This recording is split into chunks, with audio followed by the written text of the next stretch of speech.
You're listening to the Couch Friends podcast with Crystal, Jenna, and Christy.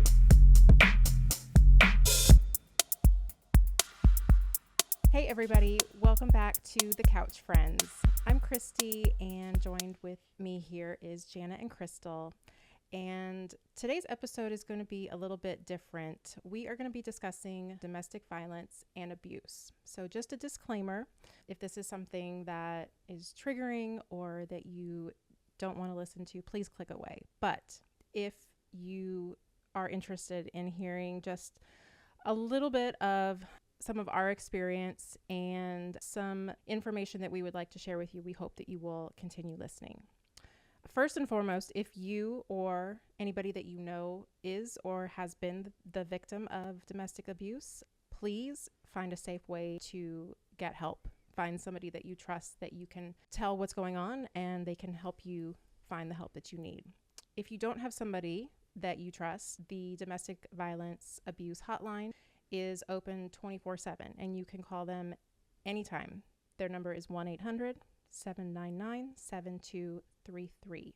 So let's begin. We're going to kind of skip the chit chat today because this is a more serious topic and we want to get as much in as we can for today's episode.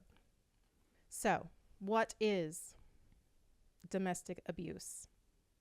Let's just start out by defining what exactly that is. Domestic abuse is a pattern of abusive behaviors towards an intimate partner where the abuser exerts power and control over their victim. The way that a person exerts the power and control over the victim can vary from using money to control someone, physical violence, psychological tactics, and the list goes on and on. So we're going to just touch a little bit today on what some of those tactics are, and go from there. Yeah, I think, the thing with abuse is, I think there's some forms of it that are very obvious, but there's some forms that are not very obvious. So I feel like it would be a good thing for us to kind of just go through some different forms, and also to know that, this topic, it is a serious topic. It, usually we're here bubbly and laughy and, but I think this topic is so important for us to discuss because as friends, we care for each other and we care for you guys out there too. Nothing is off the table when it comes to friendship. That being said, I would say, some more obvious forms of abuse would be, physical abuse. I don't even feel like we need to go into super detail about what that is, but just, hitting, throwing things, those kind of actions. I would say another very obvious form of abuse would be sexual abuse. That just because of the sensitivity of that subject, I'm definitely not going to go into describing anything like that, and I think I feel like an abuse that's becoming more to light in recently is emotional abuse. And I think we should spend a little bit of time talking about, like, what does that look like? What is emotional abuse? Because it's not really a visible abuse. You can't see it on a person. Right. But basically, emotional abuse is when your partner says really condescending things to you, makes you feel really bad about yourself. Maybe they joke about you in front of other people. If you tend to feel like you get your feelings hurt a lot, it's not just because you're a female. Yeah. And if you're told you're too sensitive, it's not because of that. Yeah. Name calling, just anything in general that makes you feel like worthless or not enough, like nothing you could do is good enough for this person. They always have some kind of very critical thing to say to you. Yeah. And then I think another one too is, and this kind of ties in with emotional abuse, but psychological abuse. And really, I would say if there is a difference between those two, in my understanding, it would be like when you feel like, am I crazy? Like this person keeps saying something to me or denying something about me that I feel is true. I must be going crazy. Yeah. And gaslighting is such Yeah. like a kind of trendy word right now, I Yeah. feel like. But it's a real tactic that abusers use to basically make you feel crazy, like to question your reality, tell you something didn't happen that you know clearly happened, or to tell you that your recollection of how something happened is not correct, and that yeah, you're crazy and you just don't remember things correctly. And it does make you really question your sanity Yeah. after a period of time. Yeah. I think another form of abuse that doesn't get talked about very much is spiritual abuse, especially if you're from a background that is highly spiritual or religious. I believe that God can be used in a way that is manipulative. Well, God says this in his word, and if you were truly a believer, then you would do this for me. Or, anytime the word of the Lord is used in a manipulative or out of context way, it's abuse. Yeah. And that's really a tough one. Yeah. It's really tough. And then the last one that honestly I had never thought about is technological abuse. And this one is really when your partner like stalks you technologically, like maybe is in control of your social media or demands that you give them passwords or tells you who you can associate with or not associate with, and is just very controlling in that manner. And, or even just harassing via social media or texting or any kind of platform like that where they use it to belittle you or make you feel, again, like the things we've talked about, make you feel like you're not good enough, that you don't know what you're doing, that, any kind of way to minimize your worth. So, yes. Which kind of leads into you talking about it gives them power, or they want power over you, which is really the core of what abuse is. It is the desire for power and control over another individual, which all of those types of abuse fall into that category. And that's why that is the motivation behind why somebody uses any of those to harm their victims. And we had talked about, we don't know why they want or desire that control, or they want to be in control of you. It could be numerous reasons, right? It could be from their past. It could be from the way they were raised. It could just be a personality thing. It could be anything. But that is, like you said, that is usually the main reason behind it is to gain control of that person. Yeah. And that's true. And it's easy to demonize people who abuse because what they're doing is horrible and it's awful and it's harmful and it rips people apart. But they are still human beings, and that's an interesting way to look at it too, because why do they do what they do? Something happened at some point in their life or in their mind or in their brain or their heart or something that has brought them to the point where they feel like this is the only way that they know how to relate to their partner or whoever it is. I was going to say that too. It may not always just be a partner, right? It could be a friend. It could be it could be a coworker. It could be anything. Yeah. So yeah, I think as I was listening to you guys talk, I was reminded too that oftentimes when we're experiencing abuse, our first inclination is to be, there's something wrong with me. Yeah, I'm doing something wrong. It's my fault that this person is treating me this way. And we take it upon ourselves. Whereas actually, there's nothing wrong with you. No. You're not ever the fault of somebody else's abuse towards you. No. Right. The problem is within them. Yeah. And yes, you need help because you need to be out of that situation in order to find wellness and healing for your own life. But also know the person who is doing the abusing, they also need help. Yes.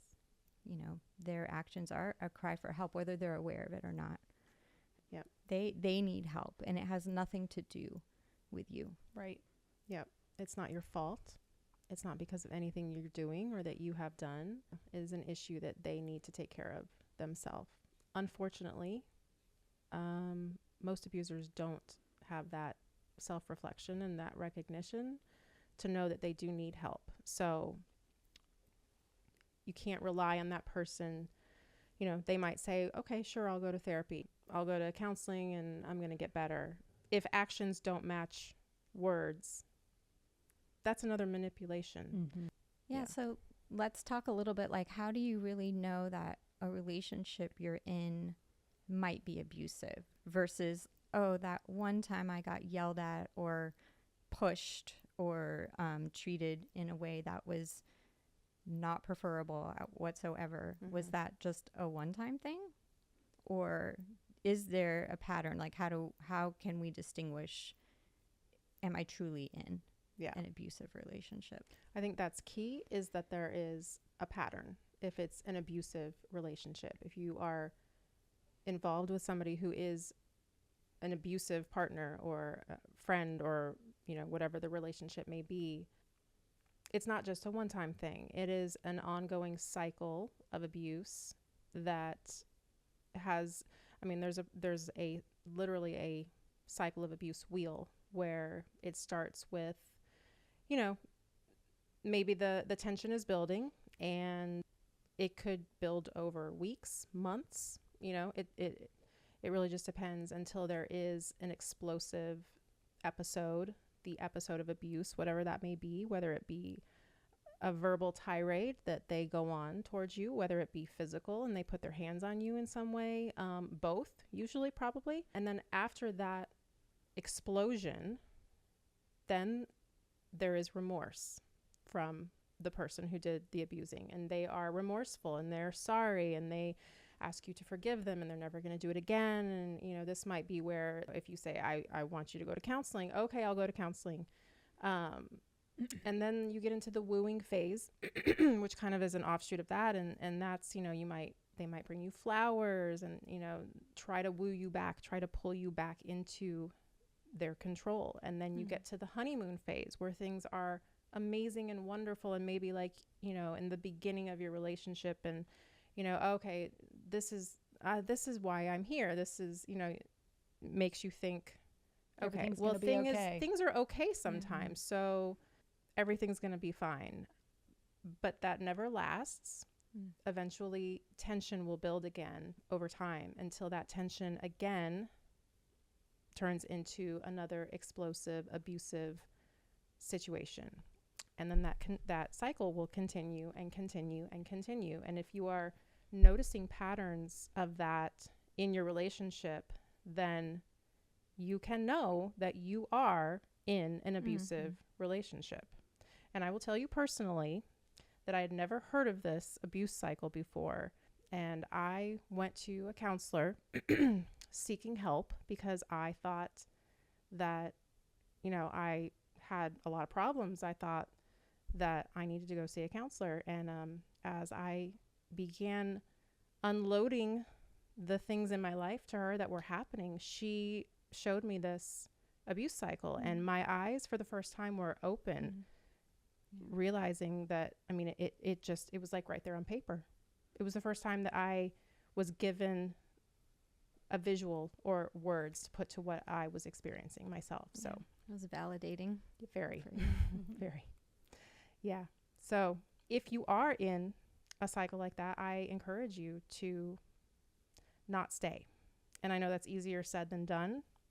Why do you think, if someone's in that situation, what are some of the reasons you think that they think about that they need to stay, right? Is it money, right? Money. Yeah. Kids, jobs, all of that. You know, fear of what life will be like outside of what they have, right? And so it causes you to stay, as you were talking about the cycle, and then hopes of when you're in that honeymoon phase that it's going to get better, because I want to hold on to that because I don't want to lose what I have. I don't want to lose, you know, that second income or less time with my kids or whatever it is. And so it causes you to stay. I think, what are the reasons do you think people stay? all of those reasons. Yeah. For definitely all of those reasons.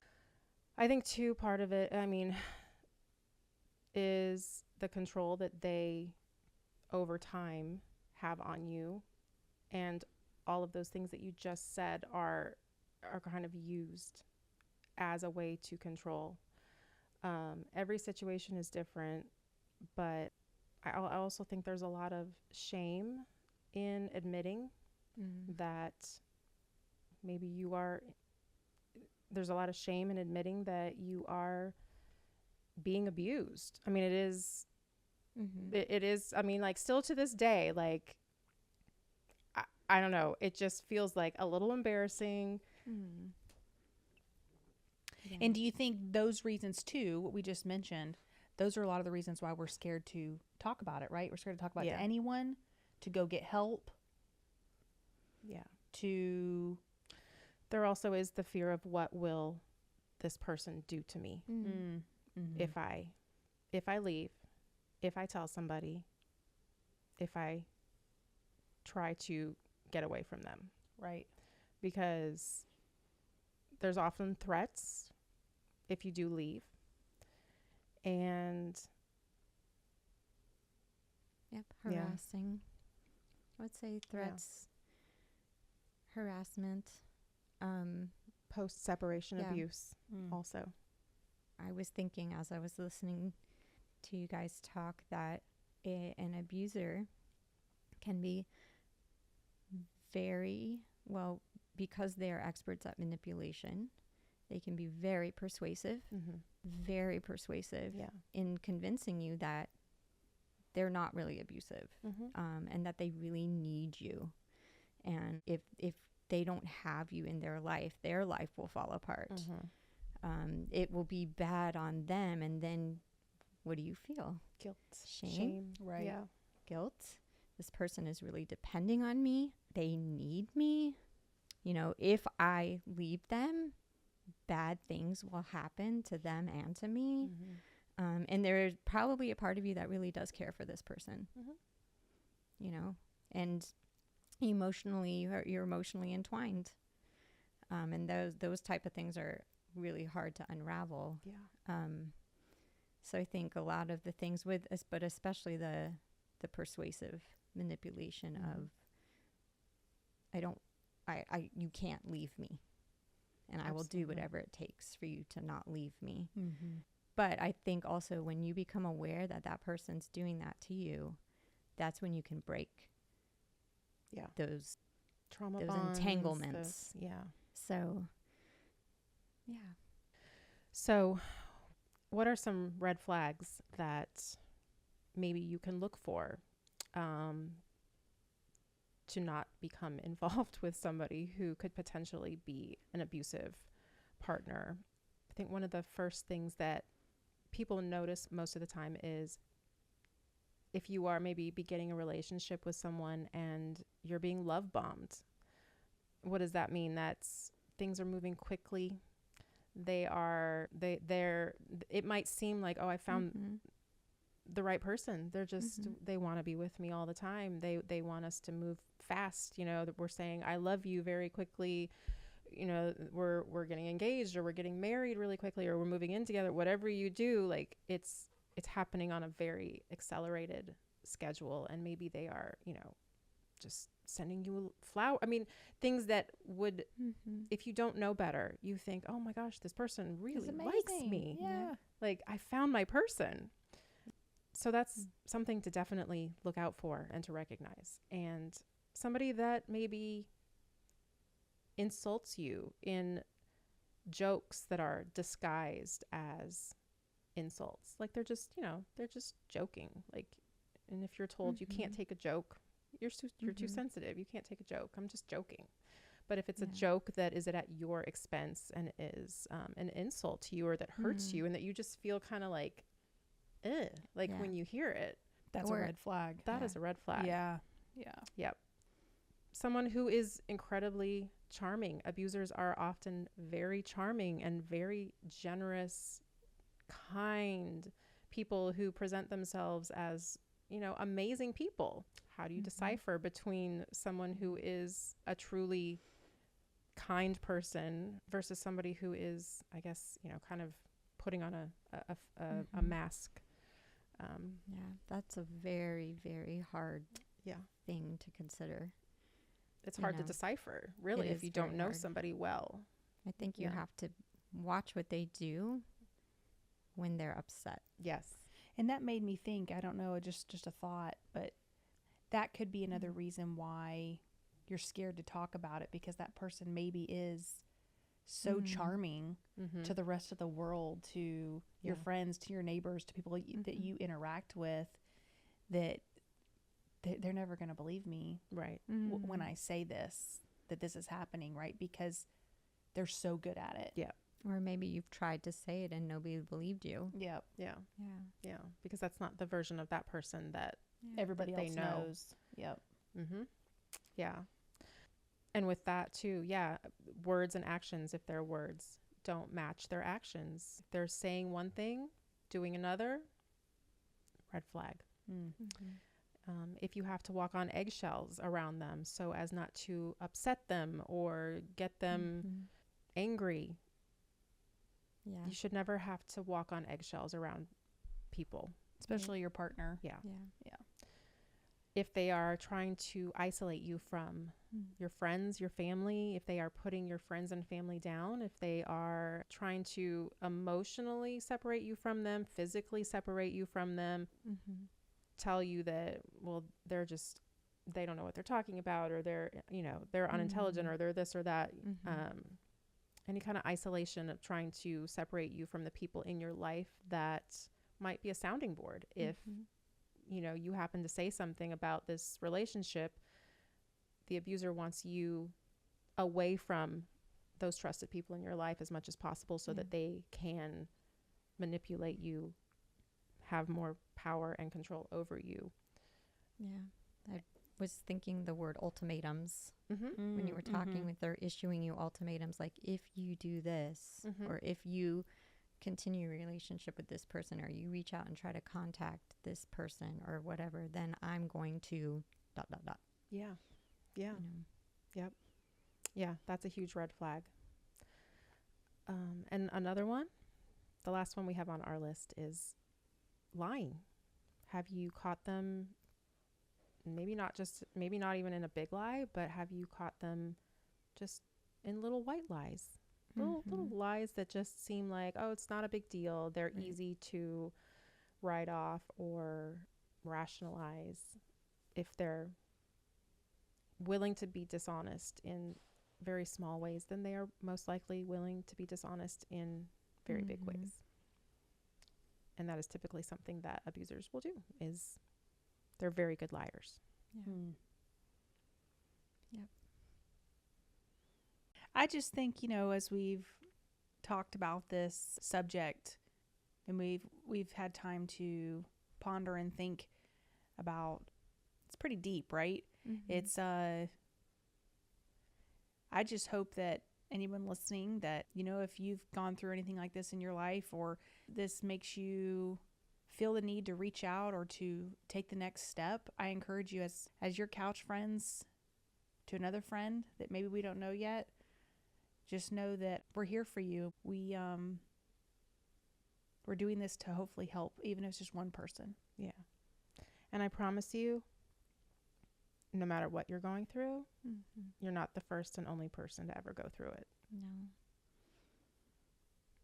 I would say if we had real statistics, that a lot of people are going through this. Yeah, I think A lot. so.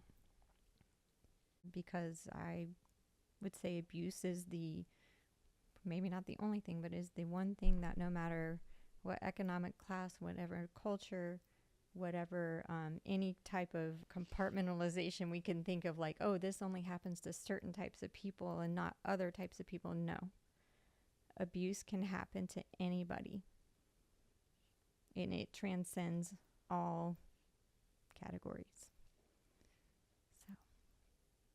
And I know that helpline that we had talked about, they had said on there, you can reach out, and They have many languages available to help, Yeah. whatever you need. It's 24/7. So We will definitely go more into this in depth throughout the coming weeks, months. There's a lot more that we could touch on, and a lot more that we want to share with you. So stay tuned for that if you can relate.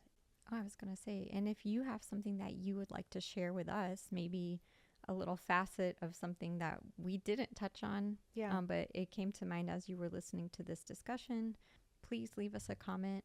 We're always looking for just more points of view, more Mhm. other people's experiences and what you guys think. And we would appreciate your involvement as well. yeah, and Good. I think just that's a good reminder that as we've kind of started this podcast and we're here as friends, like in person, right? But we truly, I think we've discussed this, we truly think that our listeners, our viewers are our friends too. Mm-hmm. And we would love to have just a community of couch friends. And so that's why we really do value, even if just have been a few comments, the few comments that we received, we love them. And Yeah. don't be afraid. Let us know what you think, or if you have anything to contribute, we'd love to hear it. Yeah. Yeah. Yeah. If you have any stories that you want to share or that we could maybe share also with everybody, we would love that. Until then. Yeah. All right. Until next time.